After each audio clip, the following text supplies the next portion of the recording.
Hi friends, GDS notification 2024లో భాగంగా BPM salary slip చూసుకున్నట్లయితే వీరికి బేసిక్ పే కింద 12,000 రూపీస్ ఇస్తారండి. నెక్స్ట్ డిఆర్ఎస్ అలవెన్స్ డిఏ కింద 6,000 అంటే శాలరీలో బేసిక్ శాలరీలో సగం 6,000 ఇస్తారండి. నెక్స్ట్ ఆఫీస్ మెయింటెనెన్స్ అలవెన్స్ కింద 250 రూపీస్ టు 500 ఆ బీఓని బట్టి ఇస్తారండి. మొత్తం వీరికి 18,500 దాకా వస్తుంది.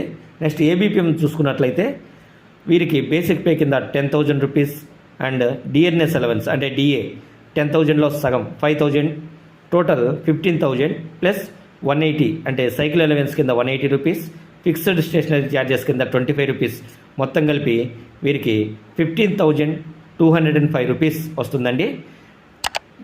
బీపీఎం మాదిరి డాక్ సేవకు కూడా ఇలాగే శాలరీ ఉంటుంది. ఈ ఇన్ఫర్మేషన్ సంబంధించి ఫుల్ వీడియో డిస్క్రిప్షన్లో ఉంచాను, వెళ్ళి చూడండి.